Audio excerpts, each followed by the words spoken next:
कैसे हो? मैं आशा करती हूँ कि आप लोग बहुत अच्छे होंगे और मन लगा करके पढ़ाई कर रहे होंगे।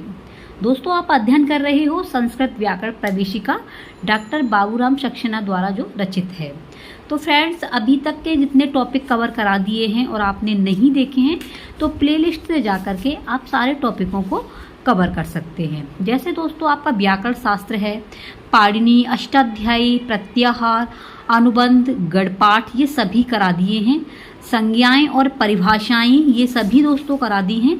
प्लेलिस्ट से जाकर के आप सभी टॉपिकों को देख सकते हैं। जितने भी आपकी जो संज्ञाएं हैं, आपके जैसे कात्यायन पतंजलि से रिलेटिव जितने भी क्वेश्चन हैं वो सभी करा दिए हैं। वर्ड विचार यानी प्रथम सोपान आपका करा दिया है। संधि विचार द्वितीय सोपान भी आपका हो चुका है। तो दोस्तों, इन सभी टॉपिकों को आप कहाँ से देखेंगे? प्लेलिस्ट से, या डिस्क्रिप्शन में लिंक है वहाँ से आप देख सकते हैं। ठीक है फ्रेंड्स, आज बात करेंगे हम, आपका त्रयोदश सोपान है और त्रयोदश सोपान में अव्यय जानेंगे, अव्यय विचार। तो दोस्तों देखिए, अव्यय किसे कहते हैं? अव्यय होता क्या है? जो खर्च न हो।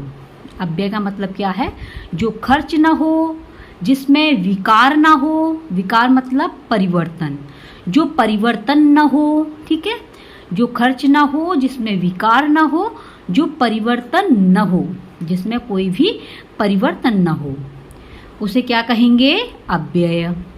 अव्यय ऐसे शब्द को कहते हैं जिसके रूप में कोई विकार उत्पन्न हो, जो सदा एक सा रहे। यानी कि अव्यय उसे कहेंगे जिसके रूप में कोई भी चेंजिंग नहीं होती है, उसके विकार में कोई परिवर्तन ही नहीं हो, वो एक सा ही रहता है हमेशा, उसे क्या कहेंगे? अव्यय कहेंगे। दोस्तों, आप दोस्तों नोटबुक ले लेना और आप लोग नोट करते चलना, ठीक है? क्योंकि नोट करते हैं तो जल्दी याद हो जाता है। तो अव्यय समझ में आ गया होगा। अव्यय जो है बिल्कुल भी अपना रूप धारण नहीं करता है, एक सा ही रहता है, उसे अव्यय कहेंगे। परिभाषा समझ लीजिए, जिनके रूपों में कोई परिवर्तन न हो, अर्थात तीनों वचन। तीन वचन कौन कौन से हैं? एक वचन, द्विवचन, बहुवचन। तीनों लिंगों, तीन लिंग कौन से हैं? स्त्रीलिंग, पुल्लिंग और नपुंसकलिंग। तीनों पुरुषों, प्रथम पुरुष, मध्यम पुरुष, उत्तम पुरुष, और सातों विभक्तियों में सदा समान रहे, उसे अव्यय कहा जाता है। कहने का मतलब है, तीनों वचनों में, तीनों लिंगों में, तीनों पुरुषों में और सातों विभक्तियों में वो एक सा ही रहता है, उसका कोई रूप परिवर्तन नहीं होता, उसे क्या कहेंगे? अव्यय कहेंगे। अब देखेंगे जैसे सदृशम त्रिषु लिंगेषु, यानी कि सदृशम माने होता है समान, त्रिषु माने तीनों, लिंगेषु माने लिंगों में। तीनों लिंगों में जो समान हो तो वो क्या है? आपका अव्यय। तीन लिंग, ठीक है। सर्वासु च विभक्तिषु, यानी कि सभी विभक्तियों में एक सा हो तो वो आपका क्या है? आपका अव्यय हुआ। वचनेषु च सर्वेषु, सभी वचनों में एक सा हो, वो आपका क्या है? अव्यय। यत्र व्यति तद्व्यय तदव्ययम्, वो आपका अव्यय कहलाता है। ठीक है दोस्तों, अब जानेंगे आप जो है अव्यय के प्रकार। तो अव्यय के प्रकार जो है कितने होते हैं? अव्यय दोस्तों आपके 4 प्रकार के होते हैं। कितने प्रकार के अव्यय होते हैं? अव्यय होते हैं 4 प्रकार के। नंबर 1, उपसर्ग मूलक अव्यय, इसमें उपसर्गों का प्रयोग किया जाता है। नंबर 2, क्रिया विशेषण अव्यय। और नंबर 3, समुच्चय बोधक अव्यय। और नंबर 4, मनोविकार सूचक अव्यय। जैसा कि नाम से समझ पा रहे हैं, उपसर्ग मूलक होता है, क्रिया विशेषण होता है, समुच्चय बोधक और मनोविकार सूचक अव्यय आपके 4 प्रकार के होते हैं। तो सबसे पहला कौन सा है? आपका उपसर्ग मूलक अव्यय। तो उपसर्ग मूलक अव्यय के बारे में आप जानेंगे।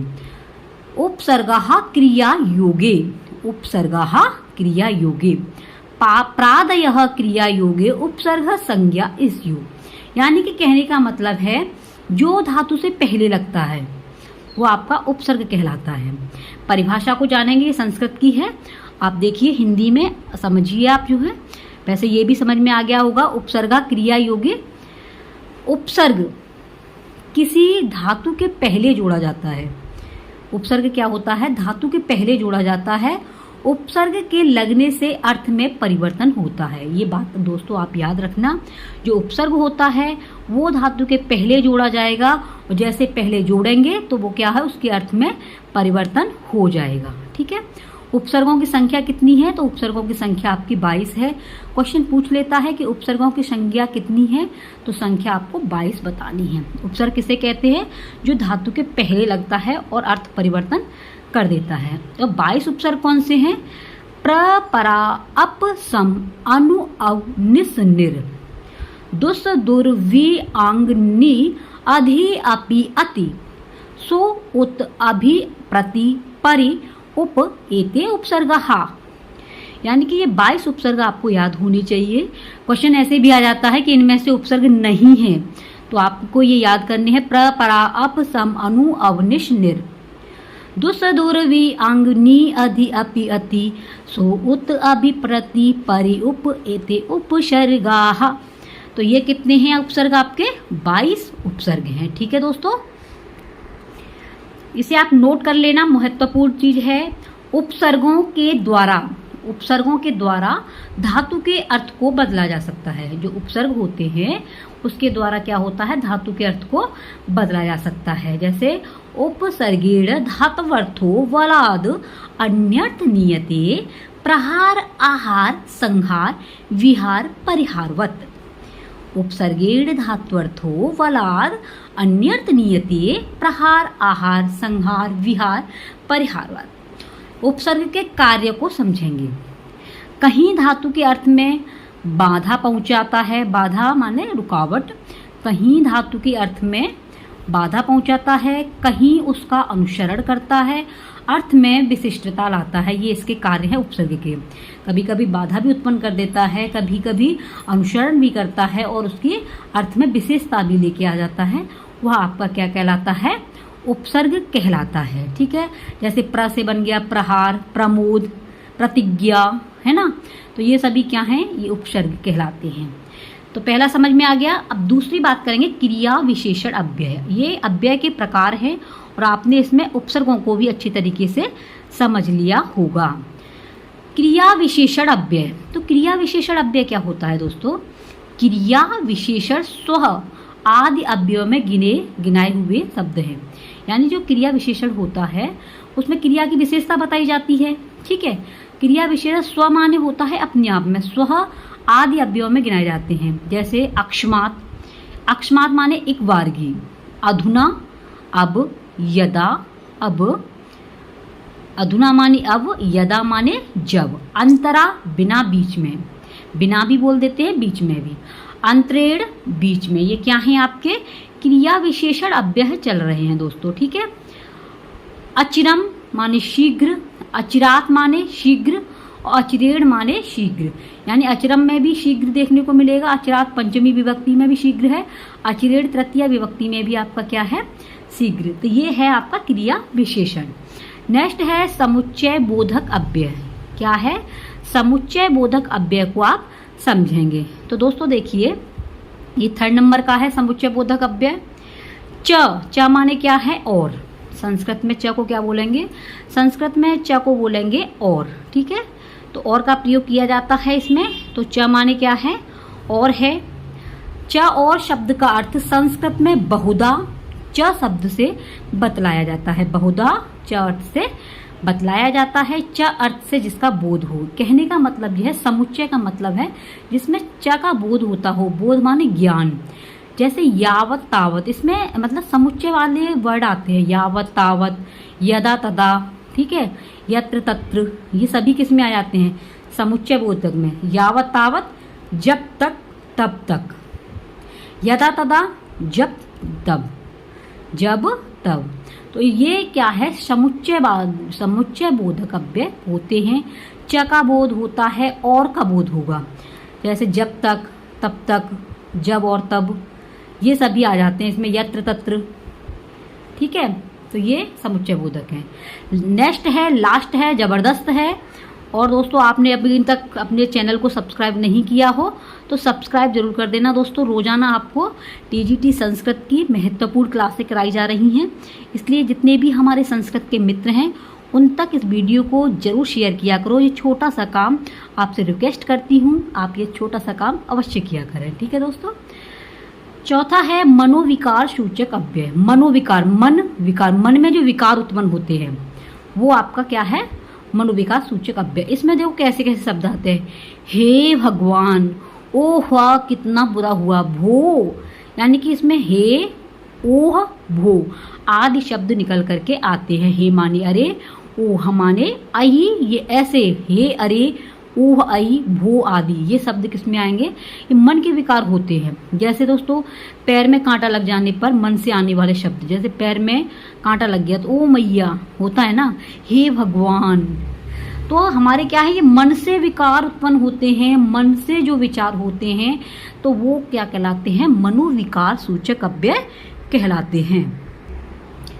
तो फ्रेंड्स आपने समझा अव्यय, और अव्यय 4 प्रकार के होते हैं। क्या होते हैं, अव्यय 4 प्रकार के होते हैं। अव्यय कहते कैसे हैं, जो जिसका विकार उत्पन्न, जिसमें जो कोई चेंजिंग न की जाए, है ना, जिसका जो रूप परिवर्तित न हो, तीनों लिंगों में, विभक्तियों में, वचनों में कोई परिवर्तन नहीं होता, वो अव्यय कहलाता है।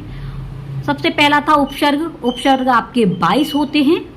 क्रिया विशेषण, क्रिया विशेषण में जैसे अभितः, परितः ये सब शब्द आ जाते हैं, किसी की विशेषता बताना क्रिया की, तो वो आपके क्या कहलाते हैं, क्रिया विशेषण, ठीक है। ट्रिक के रूप में आप इसे लिख देना, मोस्ट इंपॉर्टेंट है क्रिया विशेषण।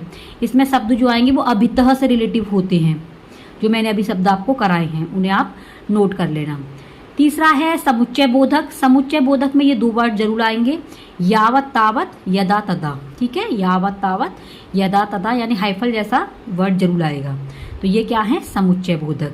और मनोविकार तो दोस्तों आपको बिल्कुल याद हो गया होगा। मनोविकार जो मन से जो विकार उत्पन्न होते हैं, मन के विचार, जैसे हम रास्ता में जा रहे हैं, गिर गए तो ओ मैया, कांटा चुभ गया, हे भगवान मेरे लग गई, है ना। और जैसे रास्ते में चल रहे हैं, या मतलब कुछ ऐसी चीज़ें वो भी हमारे साथ में कि बहुत तेजी की लगी तो भगवान को याद करेंगे। परीक्षा दे रहे हैं तो हे भगवान मेरा जो है परीक्षा अच्छी तरीके से जाए, तो वो क्या है, हमारे मन के विकार हैं। अभी जैसे हमारे कुछ अभ्यर्थी, हमारे जो भावी अध्यापक और अध्यापिकाएं हैं, तैयारी कर रहे हैं टीजीटी पीजीटी की, तो वो क्या कर रहे हैं, हे प्रभु हमारा जो है अब की बार टीजीटी निकल जाए। तो क्या है, ये मन के विकार हैं। हे प्रभु हम ऐसी तैयारी करें कि अब की बार हमारा सिलेक्शन हो जाए। तो जो मन के विचार होते हैं वो मनोविकार कहलाते हैं। समुच्चय बोधक में जो है मतलब एक साथ की जो क्रियाएं आती हैं, यावत तावत, यदा तदा, ये समुच्चय बोधक हैं। क्रिया विशेषण में एक ही क्रिया होगी, जैसे अभितः, ठीक है, ये आपके लिए क्रिया विशेषण है। उपसर्ग आपके 22 हैं। अव्यय किसे कहते हैं, जो तीनों लिंगों पुरुषों में उसका कोई भी चेंज नहीं होता, वो आपका अव्यय है। तो आई होप फ्रेंड्स आपकी ये समझ में आ गया होगा, बहुत ही मोस्ट इंपॉर्टेंट आपके लिए चैप्टर है। तो दोस्तों अगर ये इस क्लास आपको अच्छी लगी हो तो हमारे जितने भी संस्कृत मित्र हैं उन तक इस वीडियो को जरूर शेयर करना। प्लेलिस्ट में सारे टॉपिक कवर करा दिए हैं, टीजीटी के नाम से प्लेलिस्ट बनी हुई है, वहाँ से दोस्तों आप अपने सभी टॉपिकों को कवर कर सकते हैं। आप अपना ख्याल रखना, क्योंकि दोस्तों आप अपना ख्याल रखेंगे तभी आप अच्छी तरीके से पढ़ पाएंगे। इसलिए दोस्तों शारीरिक फिट और मानसिक फिट रहना बहुत ज़रूरी है। तो आप अपना ख्याल रखना, नोट्स अपने खुद बनाते रहना, सकारात्मक सोच के साथ में अपनी तैयारी करना, ठीक है फ्रेंड्स। मिलते हैं नेक्स्ट वीडियो में नेक्स्ट टॉपिक के साथ में। Take care, bye bye.